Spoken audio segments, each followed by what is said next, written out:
पिता की इमोशनल कहानी। यह स्टोरी शुरू होती है जब मैं घर से गुस्से में बड़बड़ाते हुए निकल आया था और बस स्टैंड की तरफ आगे बढ़ने लगा। मैं मन ही मन बड़बड़ा रहा था, पता नहीं कितने पैसे छुपा के रखे हैं, लेकिन मेरे लिए एक बाइक नहीं ले सकते। अब मैं यहाँ से चला जाऊंगा और तब तक वापस नहीं आऊंगा जब तक मैं खुद के पैसों से बाइक नहीं खरीद लेता। इतना सोच ही रहा था तभी मेरे पैर में मुझे कुछ चुभने का एहसास हुआ।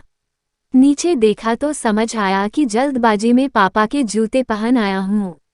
उन जूतों में कील उभरी हुई थी जो मेरे पैर में बार बार घाव किए जा रही थी, लेकिन उस समय गुस्सा अधिक था तो मैं बड़बड़ाते हुए आगे बढ़ गया।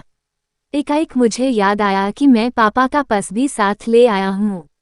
मेरे खुराफाती दिमाग में एक ख्याल आया, क्यों न आज पापा का पर्स चेक किया जाए, जिसे आज तक उन्होंने किसी को हाथ तक नहीं लगाने दिया था। पता नहीं कौन सा खजाना छुपा है इस पर्स में जो किसी को हाथ नहीं लगाने देते थे। जब मैंने पापा का वह पुराना पर्स खोलकर देखा तो उसमें पैसे तो नहीं मिले, लेकिन पैसों की जगह पर एक डायरी रखी हुई थी। तब मैंने सोचा, ओह, तो यहाँ खजाना छुपा रखा है। मैं समझ रहा था कि यहाँ पापा ने लिखा होगा कि किससे कितने पैसे लेने हैं और किसको कितने पैसे दिए हैं, लेकिन मैं गलत था। जब मैंने उस छोटी सी डायरी का पहला पेज खोलकर देखा तो वहाँ पर जो लिखा था वह थोड़ा सीरियस कर देने वाला था। डायरी में जो लिखा था उसे पढ़ने के बाद मेरे चेहरे पर जो एक्सप्रेशन थे वह गायब हो चुके थे, क्योंकि डायरी में वैसा कुछ नहीं था जैसा मैं सोच रहा था। वहाँ पर उन पैसों का हिसाब लिखा हुआ था जो अलग अलग कामों के लिए अलग अलग लोगों से उधार लिए गए थे। उस लिस्ट में कंप्यूटर के नाम पर भी पैसे लिए गए थे। कुछ यूं लिखा था, 50,000 बेटे के कंप्यूटर के लिए। यह वही कंप्यूटर था जिसे मैं आज तक यूज कर रहा हूँ, लेकिन मुझे यह पता नहीं था उस कंप्यूटर को खरीदने के लिए पैसे कहाँ से आए थे।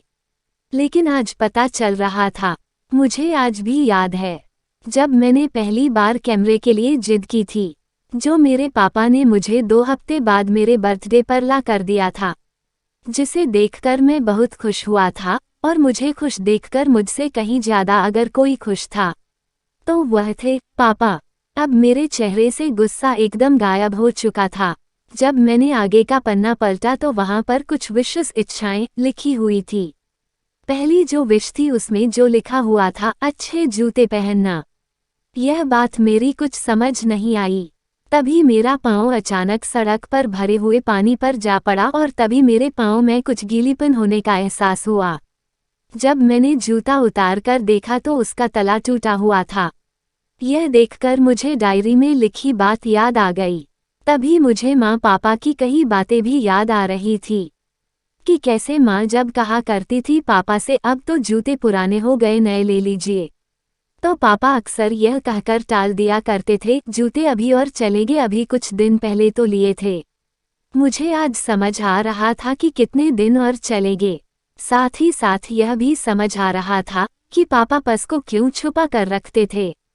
तभी उस डायरी को पढ़ते हुए बस स्टैंड पर पड़ी बेंच पर आकर बैठ गया। अब उस डायरी का आखिरी पन्ना बचा हुआ था।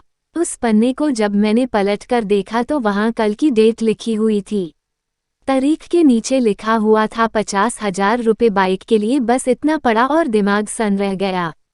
अब मेरे मन में कोई शिकवा गिला नहीं बचा था, बस मेरी आंखों से आंसू चले जा रहे थे। मुझे आज तक नहीं पता तब मैं क्यों रोए जा रहा था। अब मैं जल्दी से घर की तरफ भागा, लेकिन जूतों की वह कील पाँव में अब तक घाव बनाने में कामयाब हो चुकी थी। मैंने जूतों को रास्ते में ही निकाल कर फेंक दिया और भागते लड़खड़ाते हुए घर जा पहुंचा, लेकिन पापा घर पर नहीं थे। मैं समझ गया वह कहाँ थे। मैं सीधा पास वाली बाइक एजेंसी की तरफ भागा। पता नहीं आज कहाँ से इतनी ताकत आ गई थी कि मैं भागते हुए थक नहीं रहा था, और वह भी बिना जूतों के नंगे पैर।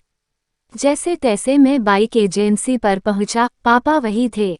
मैंने पापा को दौड़कर गले लगा लिया और मेरी आंखों से आंसू रुकने का नाम ही नहीं ले रहे थे।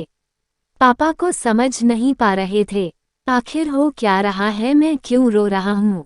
मैंने पापा से कहा, पापा मुझे मोटरसाइकिल नहीं चाहिए, आप अपने लिए जूते ले लीजिए। अब आज से मैं जो भी करूँगा अपनी मेहनत से अपने बलबूते पर पढ़कर करूँगा। दोस्तों, बस इतनी सी थी ये कहानी।